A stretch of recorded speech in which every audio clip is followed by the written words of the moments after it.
Marcel Niani Fenji et Kavaï Yeghi Djibril ont certainement raté une occasion de se taire.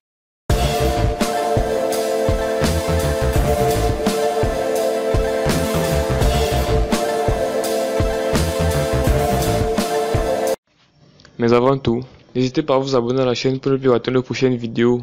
Bon visionnage. Suite à la résolution du Parlement européen du 18 avril 2019, les présidents des deux chambres du Parlement camerounais ont cru devoir réagir sur fond de dénégation, mais également pour convier les eurodéputés à effectuer une visite au Cameroun, afin que ces derniers se fassent eux-mêmes leur propre opinion sur la situation sociopolitique et sécuritaire du pays. Venant de ces deux personnalités, la réplique, justifiée, du pouvoir de Yaoundé, perd toute légitimité. En effet, sous leur étroit contrôle, le Sénat et l'Assemblée nationale camerounais ont refusé de prendre leur part dans la recherche des solutions à la crise qui secoue les régions du Nord-Ouest et du Sud-Ouest. Hormis les condamnations et appels à la paix dans les discours en début et en fin de session, excepté la déclaration conjointe au monument de la réunification le 1er octobre 2017, Niani Fenji et Kavaï Yeghi Djibril ont mis un veto à tout débat en séance plénière sur la question.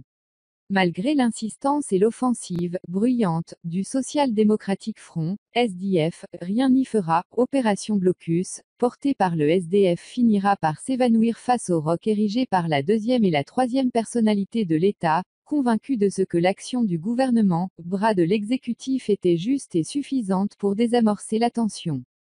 Dans la même veine, aucune enquête parlementaire n'a été diligentée pour permettre au Parlement d'offrir sa propre grille de lecture de la situation qui prévaut dans le Nord-Ouest et le Sud-Ouest au chef de l'État. Mendiant, autoproclamé, de la paix, on imagine bien qu'aucune contribution, qui plus est émanant de la représentation nationale et des collectivités décentralisées, n'est de trop sur la table du président de la République. Sur ce dossier comme sur bien d'autres, il semble donc évident que Kavaï Yeghi Djibril et Marcel Niani Fenji se sont autocensurés. Une démarche qui les conforte dans le rôle assumé d'émasculation du pouvoir législatif au Cameroun en vue de préserver leur poste et les avantages qui y sont attachés. Au diable les préoccupations du peuple et de la République, seuls comptent les désirs d'éternité sur des strapontins douillets. Bien plus, inviter les parlementaires européens à se déplacer pour juger par eux-mêmes la situation sur le terrain, après avoir renoncé à le faire, est un aveu d'impuissance, une trahison vis-à-vis de leur mandant et un exercice d'autodérision auquel se sont livrés sans gêne les deux mousquetaires agissant au nom du Parlement camerounais. Dans le fond, la résolution du Parlement européen, prétexte des communiqués des présidents du Sénat et de l'Assemblée nationale, est asérié. Le ton condescendant et injonctif qu'on y note ne doit pas pousser le gouvernement à jeter le bébé avec l'eau du bain.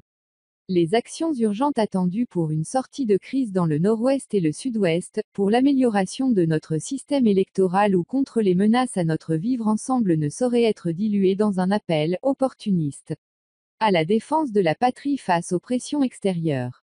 Aux parlementaires européens, qui seraient très préoccupés par notre sort, il est peut-être temps de dire que l'urgence de s'attaquer aux questions de paix et de développement s'accommode mal de l'exaltation des pratiques contre nature et illégales.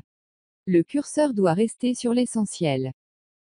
Si vous avez aimé, n'hésitez pas à vous abonner à la chaîne, à liker et laisser un commentaire, merci.